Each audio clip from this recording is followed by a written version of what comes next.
2025-এর ভূগোলের শেষ মুহূর্তের সাজেশান। 4টি প্রশ্নের উত্তর দিতে হবে, প্রাকৃতিক দিক দিয়ে 2টি এবং রাজনৈতিক দিক দিয়ে 2টি। যে সকল কোশ্চেনগুলো বলছি সে সকল কোশ্চেনগুলো মোস্ট ইম্পর্টেন্ট এবং 2025-এ আসার সম্ভাব্য অবশ্যই। 1 নম্বর কোশ্চেন হচ্ছে হিমবাহের ক্ষয়কাজের ফলে গঠিত ভূমিরূপ চিত্রসহ লিখতে হবে এবং 3টি যে কোনো, এটি মোস্ট ইম্পর্ট্যান্ট।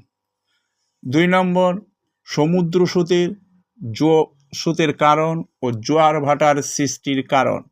জোয়ার ভাটার চিত্র সুন্দর করে লিখতে হবে, এটি পরীক্ষার আসার সম্ভাব্য। পূর্ব ও মধ্য ভারতে লৌহ ইস্পাত শিল্প গড়ে ওঠার কারণ, এটি সুন্দর করে লিখতে হবে, এটি আসার সম্ভাব্য। উত্তর ভারত ও দক্ষিণ ভারতের নদীর পার্থক্য বা তুলনা, এটিও আসার সম্ভাব্য। পূর্ব উপকূল এবং পশ্চিম উপকূলের পার্থক্য, এটি আসার সম্ভাব্য।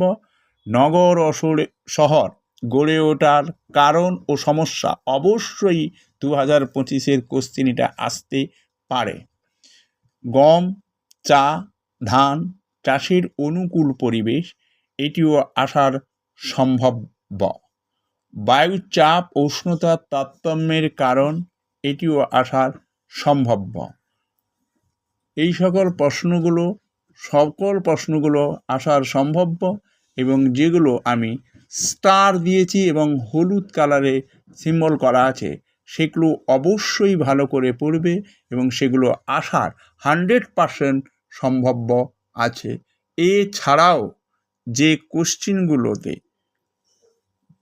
স্টার দেওয়া নেই সেই কোশ্চেনগুলো ভালোভাবে পড়বে। এই 12টি কোশ্চেন পড়লে তুমি অবশ্যই 4টি কোশ্চেন তো পাচ্ছ, অথবা যে কোশ্চেনগুলো 3টি করে স্টার দেওয়া আছে সেই 3টি করে স্টার পড়ে গেলেও তুমি 4টি কোশ্চেন লিখতে পারবে। প্রাকৃতিক দিক দিয়ে 2টি এবং রাজনৈতিক দিক দিয়ে 2টি অবশ্যই পাবে। এই 12টি কোশ্চেনের মধ্যে 8টি কোশ্চেন থাকবে, তোমাকে লিখতে হবে 4টি কোশ্চেন। 4টি কোশ্চেন অবশ্যই 12টির মধ্যে পাবে।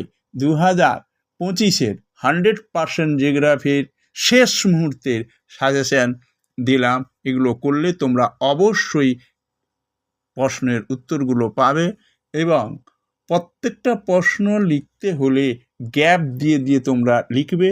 গ্যাপ দিয়ে দিয়ে লিখলে পরীক্ষক যাতে সুন্দরভাবে দেখতে পারেন এবং হাতের অক্ষর স্পষ্ট করে সুন্দর করে লিখবে, দিলে নাম্বারটা তোমাদের ফুল নাম্বার উঠতে পারে।